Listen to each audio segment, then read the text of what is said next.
தமிழ் மக்கள் அனைவருக்கும் வணக்கம். வாழ்க வளமுடன். நான் உங்கள் தரணிதாசன், பாரம்பரிய முறை ஜோதிடர் மற்றும் வாஸ்து ஆலோசகர். நம்ம சேனலை முதல் முறையாக பார்க்குறீங்க, சப்ஸ்கிரைப் பண்ணுங்கள். பெல் பட்டனில் ஆல் ஆப்ஷன் ப்ரெஸ் பண்ணுங்கள். இப்போது மீனராசிக்கு சனி பகவான் 12ஆம் இடத்தில் வக்ரம் அடைகிறார். அப்புறம் வக்ரம் அடையும் காலம் பார்த்திங்கன்னா உங்களுக்கு 29/6/2024 முதல் 15/11/2024 வரை 139 நாட்களுக்கு மீனராசிக்கு 12ஆம் இடத்தில் சனி பகவான் வக்ரமாகிறார். அப்போ இந்த வக்ரமாகும் காலகட்டத்தில் என்னென்ன பலாபலன் பற்றி இந்த வீடியோவில் விரிவாக பார்க்கலாம். மீன ராசியோட நட்சத்திரங்கள் பார்த்தீங்கன்னா பூரட்டாதி நட்சத்திரம் 4ஆம் பாதம், உத்திரட்டாதி 1, 2, 3, 4 பாதமும், ரேவதி நட்சத்திரம் 1, 2, 3, 4 பாதகமாகும். அப்போ இந்த அமைப்பு உள்ள ராசி பார்த்தீங்கன்னா உங்களுக்கு மீனராசி. அந்த மீன ராசியில குரு ஆட்சியாகிறார், சுக்கிரன் உச்சமாகிறார். அப்போ சுக்கிரன் உச்சம், புதன் நீச்சமாகிறார். அப்போ நமக்கு எப்பவுமே இந்த மீன ராசிகள் எனக்கு அறிவு அதிகம் அப்படின்னு நினைச்சு செயல்படுற ஆளுங்க மிக அதிகமான பேர். அப்போ உங்களுக்கு வந்து பார்த்தீங்கன்னா ரொம்ப கௌரவமா இருக்கணும் அப்படிங்கிற அமைப்பு மீனராசிக்காரருக்கு இருக்கு. எப்பவுமே கூட இருக்கிற நண்பர்கள் எல்லாத்தையும் நல்லபடியாக வச்சுக்கணும் அப்படிங்கிற எண்ணம் இந்த மீனராசிக்காரருக்கு. எப்பவுமே நேர்மையா செயல்படக்கூடிய எண்ணம் அப்படின்னாலும் மீனராசிக்காரருக்கு இருக்கு அப்படிதான் சொல்லணும். ஏன்னா அங்க குரு ஆட்சி ஆகும்போது நம்ம சொல்றது கேட்கணும் அப்படிங்கிற ஒரு எண்ணம் இருந்துட்டே இருக்கும். அப்போ நம்ம சொல்றது நம்ம கரெக்டான பாதையில் போறோம் அப்படிங்கிற எண்ணம் இருந்து கொண்டே இருக்கும். அப்போ 12ஆம் இடத்துல சனி பகவான் வக்ரமாகிறார். அப்போ 12ஆம் இடத்துல சனி பகவான் வக்ரமாகும் போது என்னென்ன பலாபலன் இருக்குன்னா, கடந்த காலகட்டங்களில் சனி பகவான் உங்கள் ராசிக்கு 12ஆம் இடத்துலேருந்து உங்கள் ராசி 6ஆம் இடத்தை பார்க்குறாரு. 6ஆம் இடத்தை பார்க்கும்போது கடன் எப்படி வந்துச்சுன்னே தெரிலங்க, அப்படிதான் சொல்லணும். அப்படிதான். ஏன்னா கடன், இந்த மாதிரி கடன் என் லைஃப்பில் வாங்கினதே இல்லைங்க. எப்படி வந்துச்சுன்னே தெரியலங்க. அந்த மாதிரி கடன் வாங்க வேண்டிய சூழ்நிலைக்கு தள்ளப்பட்டிருப்பீங்க. ஒன்றுமே இல்லைங்க, ஒரு சின்ன அமௌண்ட் வாங்கினா அது வட்டிக்கு மேலே வட்டி வாங்கி நிறையா பெரிய அமௌண்ட்டு கட்ட வேண்டிய சூழ்நிலையில் இருக்கிறவங்க. ஆனால் வருமானம் வந்து மிக குறைவாகவே இருக்குங்க. ஏன்னா இந்த 9ஆம் இடத்த சனி பகவான் அங்கே பார்த்தாரு அப்படின்னு கேட்டிங்கன்னா, அப்பாவோட உறவு அப்படிங்கிறது பெருசாக சொல்லிக்கிற மாதிரி இருக்காது. அப்படி அப்பா எனக்கு நிறைய சப்போர்ட் பண்ணுவார் நினச்சிங்க, ஆனால் எதுவுமே எனக்கு சப்போர்ட் பண்ணலை அப்படி தான் சொல்லணும்.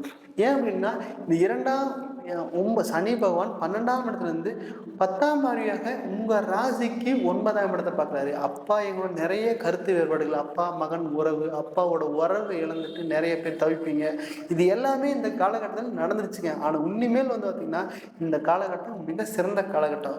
139 நாளுக்கு சனி பகவான் உங்கள் ராசிக்கு 12ஆம் இடத்துல வக்ரமாகி 10ஆம் பார்வையாக மீன ராசிக்கு 9ஆம் இடத்தை பார்க்குறாரு. அப்போ இந்த காலகட்டங்களில் அப்பா கிட்ட என்ன கேட்டாலும் கொடுத்துருவார். அது பாக்கியம் கூட. ஏன்னா சனி பகவான் பார்க்குற இடமெல்லாம் சுபிச்சத்தை கொடுப்பார். அப்போ சனி பகவான் வக்ரம் 12ல் வக்ரமாகி எதெல்லாம் தேவையில்லாத செலவாயிருக்கோ அது எல்லாமே நல்ல யோகத்தை கொடுக்க போறாரு. ஏன்னா பாக்கிய ஸ்தானத்தையும் பார்க்குறாரு. அப்போ நீ நிம்மதியாக பெருமூச்சு விட வேண்டிய சூழ்நிலை இந்த 139 நாட்களுக்கு. அப்படி 139 நாட்கள் நல்லபடியாக பயன்படுத்திட்டீங்கன்னா அப்பா மகன் உறவு சிறப்பு. அப்படி இருந்தாலும் கூட அப்பா என்ன கேட்டாலும் இந்த காலகட்டத்தில் முழு சதவீதம் உங்களுக்கு சப்போர்ட் பண்ணுற காலகட்டமாக இருக்க போகுது. அது மட்டும் இல்லாமல் உங்களுக்கு சனி பகவான் 6ஆம் இடத்தை பார்க்குறாரு. அப்போ இந்த காலகட்டத்தில் அப்பா மூலியமாக கடன் அடைய வேண்டிய சூழ்நிலை நிறையா இருக்குது. அப்போ இந்த காலகட்டத்தை நல்லா பயன்படுத்திட்டீங்க அப்படின்னா கடனும் படிப்படியாக குறையும். அந்த கடன் வந்ததுன்னா தொழில் மூலியமாக வந்திருக்கு. அந்த தொழில் எப்படின்னா உங்களுக்கு நண்பர்களால் நிறைய ஏமாத்திருப்பீங்க. அந்த தொழில் சரியாக நடத்த முடியாத சூழ்நிலை உருவாயிருக்கும். நீங்கள் உற்பத்தி பண்ண தொழில் அப்போ பார்த்தீங்கன்னா உங்களுக்கு நிறைய நஷ்டம் வந்திருக்கும். அது சரியாக விற்க முடியல, சரியாக லாபம் ஓட்ட முடியல, அது பொருளாதாரம் இல்லாமல் சரியாக நடத்த முடியல அப்படிங்கிற ஒரு எண்ணத்தில் பாதியிலே விட்டுருப்பீங்க. அப்படி விட்டுறாலும் கூட இந்த காலகட்டத்தில் சனி பகவான் வக்ரமாகி 2ஆம் இடம் வருமான ஸ்தானத்தை பார்க்குறாரு. அந்த வருமான ஸ்தானத்தை சனி பகவான் அங்கே பார்த்துட்டாலே நீங்களுக்கு வருமானம் வரப்போகுது இந்த 139 நாளுக்குள்ள அப்படின்னு சொல்லலாம். அப்போ பார்த்தீங்கன்னா வருமான ஸ்தானத்தை பார்த்த உடனே வருமானம் வரக்கூடிய காலகட்டமாக ஆயிடுச்சு. அப்போது நீங்கள் எப்படி பண்ணணும் அப்படின்னா, இந்த தொழில் செஞ்சால் நல்லபடியாக செய்யுங்க. அப்படி இல்லைன்னா இந்த அப்படியே அடுத்த கை மாற்றிட்டு போட்டு வேறு தொழிலுக்கு வந்துடுங்க. அப்படி ராசி மேலே சனிபான் வரப்போகிறாரு இருந்தாலும் கூட நீங்கள் சிவனே வேலைக்கு போகிறது தான் மிக சிறப்பு. ஏன்னா அடிமை வேலை அப்படிங்கிறது ஒரு 6ஆம் இடம். அந்த 6ஆம் இடத்துல சனிபவன் பார்க்குறதுனா மிக சிறந்த வேலைக்காரர் அப்படின்னு கேட்டிங்கன்னா உங்களுக்கு மீன ராசிக்காரர் இருப்பாங்க. நேர்மையாக வேலை செய்வீங்க. இப்போ 1000 பேர் இருந்தாலும் கூட நேர்மையாக வேலை செய்கிற தன்மை யாருக்குன்னா மீனராசிக்காரருக்கு. அந்த மீனராசிக்காரருக்கு உண்மையாக இருப்பாங்க. எந்த ஒரு முதலாளி தொழிலாளிகள் இருந்தாலும் கூட அவங்களுக்கு உண்மையாக உழைக்கக்கூடிய ராசி அப்படின்னா அந்த மீனராசிக்காக இருப்பாங்க. அப்போது சனி பகவான் அங்கே 6ஆம் இடத்தை பார்க்குறாரு. அப்போ எப்பவுமே நீங்கள் தொழில் செய்கிறத விட வேலைக்கு போகிறது மிக மிக அருமையான காலகட்டமாக இருக்க போகுது. வேலை அப்படின்னா வெளிநாட்டு வேலை. அப்போ எப்படி இங்கிருந்து நம்ம இந்தியாவிலேயே இருந்து நம்ம வந்து ரொம்ப சிரமப்பட்டிருப்போம். வெளிநாட்டு போய் ஒரு 5 வருஷம் உழைப்பு போட்டு வந்தால் நல்லபடியாக இங்கே சம்பாதிச்சுட்டு வந்துடலாம் அப்படின்னு ஒரு எண்ணம் இருந்திருக்கு. அது எப்போ முயற்சி பண்ணால் உங்களுக்கு 9ஆம் இடம் வெளிநாட்டு வேலை அப்படின்னு 9ஆம் இடம்னு சொல்லலாம். அந்த 9ஆம் இடத்தை சனி பகவான் அங்கே பார்க்குறாரு. அப்போ 12ஆம் இடத்துலேயே வக்ரம் ஆகிறாரு. அப்போது கம்பல்சரி இந்த நீர் ராசிலேயே நீங்கள் இருக்கிறதுனால கம்பல்சரி வெளிநாட்டு பயணம் உங்களுக்கு நல்லபடியாக ஒரு முன்னேற்றத்தை கொடுக்க போகுது. சரிங்களா? வருமான ஸ்தானம் 2ஆம் இடத்தையும் சனி பகவான் அங்கே பார்க்குறாரு. அப்போ கம்பல்சரி வெளிநாட்டில் வேலை கிடைக்க போகுது அப்படின்னு தான் சொல்லணும். 139 நாட்குள்ள நல்லபடியாக பயன்படுத்துங்க. எங்கெங்கே முயற்சி பண்ணுமோ அது நல்லபடியாக முயற்சி பண்ணினா 100% நல்லா மாற்றத்துக்கூடிய காலகட்டமாக இந்த 139 நாளுக்கு வெளிநாட்டு வேலைக்கும் தொழிலுக்கும் மிக சிறப்பு. தொழில் செய்ய வேண்டிய அவசியம் விட்டுடலாம். ஏன்னா தொழில் அப்படிங்கிறது உங்களுக்கு பலம் இல்லை.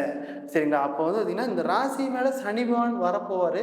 அப்போ வந்து பார்த்திங்கன்னா இந்த காலகட்டத்தில் தொழில் செய்யாமல் அடிமை வேலைக்கு போகிறது மிக சிறப்பான இருக்குது. அந்த வேலை செய்கிற இடத்துல பட்டம், பதவி, புகழ் எல்லாமே கிடைக்க போகுது. ஏன்னா அது 9ஆம் இடத்து சனி பகவான் பார்க்குறாரு இல்லைங்களா?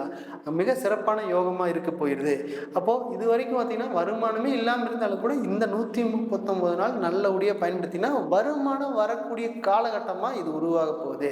இது மீன ராசிக்கு மிக சிறந்த யோகத்தை கொடுக்கக்கூடிய நாட்களாக நல்ல மாற்றத்தையும் நல்ல முன்னேற்றத்தையும் கொடுக்கக்கூடிய காலகட்டமாக தொழிலையும் வேலையிலும் கிடைக்க போகிறது. அடுத்தது பார்த்திங்கன்னா திருமணம் சார்ந்த விஷயத்தில் நிறைய பிரச்சனையை சந்திச்சிருப்பீங்க. ஏன்னா மனைவியின் நிறைய செலவாளியாக வந்திருப்பாங்க, கணவன் நிறைய செலவாளியாக வந்திருப்பாங்க. நம்ம வாழ்க்கையில் இந்த மாதிரி கணவனை கட்டவே இல்லையே, இந்த எப்படி தான் இவ்வளவு செலவு பண்ணுறாரு, இப்படியெல்லாம் எப்படி குடும்பம் பண்ணுறது, இப்படி இந்த மனைவி வச்சு குடும்பம் பண்ணுறது அப்படின்னு நிறைய யோசனை பண்ணக்கூடிய காலகட்டமாக இருக்க போகுது. ஏன் அப்படின்னா அந்த அளவுக்கு இந்த தேவையில்லாத செலவு பண்ணிகிட்டே இருப்பாங்க. தேவையில்லாத கருத்து வேறுபாடுகள் வந்து கொண்டே இருக்கும். ஏன்னா அந்த மாதிரி சூழ்நிலை உருவாயிருக்கும். அதெல்லாம் வந்து பார்த்திங்கன்னா உங்களுக்கு நேர சூழ்நிலை தான். அதெல்லாம் கவலைப்படாதீங்க. உங்களுக்கு சனி பகவான் 12ஆம் இடத்திலிருந்து 9ஆம் இடத்தை பார்க்கும்போது 2ஆம் இடத்தையும் பார்க்கும் பொழுது 100% உங்களுக்கு அட்வைஸ் பண்ணால் கேட்கக்கூடிய காலகட்டமாக இருக்க போகிறது. ஏன்னா இந்த காலகட்டத்தில் பிரிஞ்சு வாழ்ந்தால் கூட சேர்ந்து வாழ்கிறதுக்கான தன்மை இருக்குது. ஏன்னா குடும்பஸ்தானத்தை பார்க்குறாரே இல்லைங்களா? ஏன்னா கடந்த காலகட்டங்களில் பேசி பிரிவினை, ஏன்னா நான் நினச்ச மாதிரி குடும்பம் அமையிலே நினச்சி பிரிஞ்சு வாழக்கூடிய காலகட்டம் மிக அதிகம். இந்த காலகட்டத்தில் பேசுனீங்கன்னா நல்லா சேர்ந்து வாழக்கூடிய காலகட்டமாக அமைய போகுது. ஏன்னா ஒரு குடும்பம் அப்படின்னாலே குழந்தை பேர் முக்கியங்க. அந்த குழந்தை பேர் இல்லாதனாலே பிரிஞ்சிருப்பீங்க. அதெல்லாம் கவலைப்படாதீங்க. இந்த 139 நாட்குள்ள குழந்தை பேர் சார்ந்த விஷயமும் உங்கள் குடும்பத்தை சார்ந்த விஷயமும் சனி பகவான் உங்கள் ராசிக்கு 12ஆம் இடத்துலேருந்து வக்ரகதியாகி சுபத்தன்மை பெற்று 2ஆம் இடத்தை பார்க்கறதுனால மிக சிறப்பான யோகத்தை கொடுப்பாரு. குடும்பம் சேர்ந்து வாழ்றதுக்கான வாய்ப்பு, குழந்தை பேர் கிடைக்கிறதுக்கான வாய்ப்பு, இது எல்லாமே நல்ல நாட்களாக வரப்போகிறது. இதெல்லாமே வந்து பார்த்திங்கன்னா இந்த கோச்சார பலன்கள் மட்டும்தான். ஒவ்வொருத்தருடைய ஜனன ஜாதகத்திலையும் திசாபுத்திக்கு தகுந்தால் போல் கிரக நிலைக்கு தகுந்தால் போல் பலன்கள் மாறுபடும். நீங்கள் ஜாதகம் பார்க்க விரும்பினால் கீழே கொடுக்கப்பட்டுள்ள எண்ணை தொடர்பு கொள்ளலாம். நான் உங்களிடமிருந்து விடைபெறுவது தரணிதாசன். நன்றி, வணக்கம்.